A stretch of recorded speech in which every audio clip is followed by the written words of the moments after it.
दिल्ली से सटे औद्योगिक बेल्ट, नोएडा, फरीदाबाद और बुलंदशहर में सोमवार को श्रमिकों का विरोध प्रदर्शन अचानक उग्र रूप ले बैठा।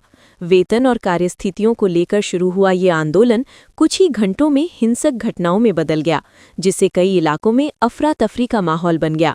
जगह जगह आगजनी, पत्थरबाजी और तोड़फोड़ की घटनाएं सामने आईं।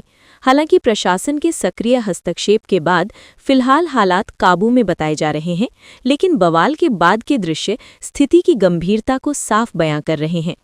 नोएडा के सेक्टर 63 और सेक्टर 83 इलाके सबसे ज्यादा प्रभावित रहे, जहां हजारों की संख्या में श्रमिक सड़कों पर उतर आए। सेक्टर 63 में प्रदर्शनकारियों ने थाना घेराव की कोशिश की, जबकि सेक्टर 83 में भारी भीड़ को पुलिस और प्रशासनिक अधिकारियों ने समझाने बुझाने का प्रयास किया। इस दौरान कुछ असामाजिक तत्वों ने माहौल बिगाड़ने की कोशिश करते हुए वाहनों में तोड़फोड़ और आगजनी की। कई जगहों पर सड़कें पत्थरों से पट गईं, जबकि जली हुई गाड़ियां और टूटे हुए कांच भयावह मंजर पेश कर रहे थे। घटना के दौरान नोएडा के सेक्टर 63 बी ब्लॉक में एक आईटी कंपनी पर भी हमला हुआ, जहां प्रदर्शनकारियों ने जमकर तोड़फोड़ की। कंपनी के कर्मचारियों और सुरक्षा कर्मियों के साथ अभद्रता की गई।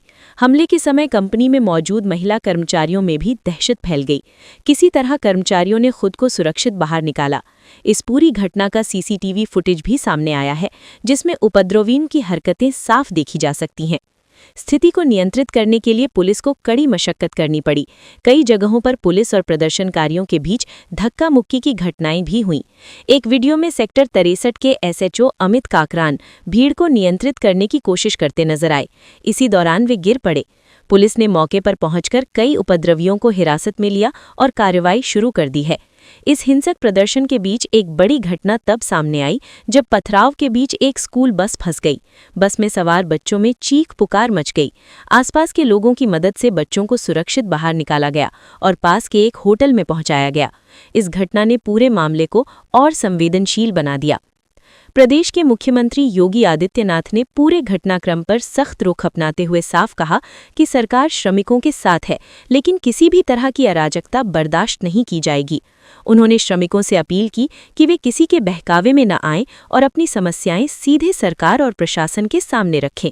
मुख्यमंत्री ने वरिष्ठ अधिकारियों को मौके पर भेजकर हालात का जायजा लेने और श्रमिकों से संवाद स्थापित करने के निर्देश दिए हैं।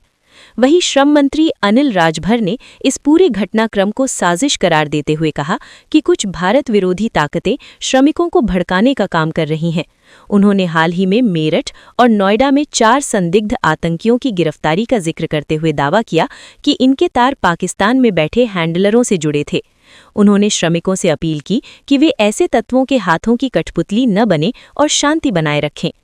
इस बीच समाजवादी पार्टी के अध्यक्ष अखिलेश यादव ने सरकार पर निशाना साधते हुए कहा कि प्रदेश में अन्याय अपने चरम पर है।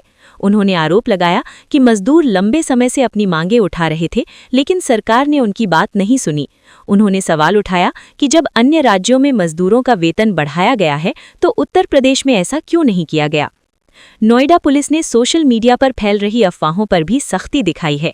पुलिस ने 2 लोगों के खिलाफ एफआईआर दर्ज की है, जिन्होंने ये झूठा दावा किया था कि प्रदर्शन को काबू करने के लिए पुलिस फायरिंग में 14 लोगों की मौत हो गई। पुलिस ने इस दावे को पूरी तरह फर्जी बताया है और लोगों से अपील की है कि वे अफवाहों पर ध्यान न दें। घटना की गंभीरता को देखते हुए राज्य सरकार ने एक हाई लेवल कमेटी का गठन किया है, जो पूरे मामले की जांच करेगी और श्रमिकों व उद्योगों के बीच समन्वय स्थापित करने का प्रयास करेगी। इस समिति में औद्योगिक विकास आयुक्त को अध्यक्ष बनाया गया है, जबकि श्रम विभाग और एमएसएमई विभाग के वरिष्ठ अधिकारी इसके सदस्य होंगे। साथ ही श्रमिक संगठनों और उद्यमी संघों के प्रतिनिधियों को भी शामिल किया गया है। उद्योग जगत की ओर से भी प्रतिक्रिया सामने आई है। मदरसन ग्रुप ने बयान जारी कर कहा कि ये मुद्दा वेतन संशोधन से जुड़ी गलत सूचनाओं के कारण उत्पन्न हुआ है और कंपनी का संचालन सभी नियमों के अनुरूप है। कंपनी ने अपने कर्मचारियों की सुरक्षा को सर्वोच्च प्राथमिकता बताया है और प्रशासन के साथ मिलकर हालात सामान्य करने की बात कही है। फिलहाल नोएडा समेत प्रभावित इलाकों में भारी पुलिस बल तैनात है और स्थिति नियंत्रण में बताई जा रही है। हालांकि माहौल अभी भी तनावपूर्ण है और प्रशासन पूरी सतर्कता बरत रहा है। मुख्यमंत्री ने स्पष्ट किया है कि दोषियों के खिलाफ कड़ी कार्रवाई की जाएगी और श्रमिकों की समस्याओं का जल्द समाधान निकाला जाएगा।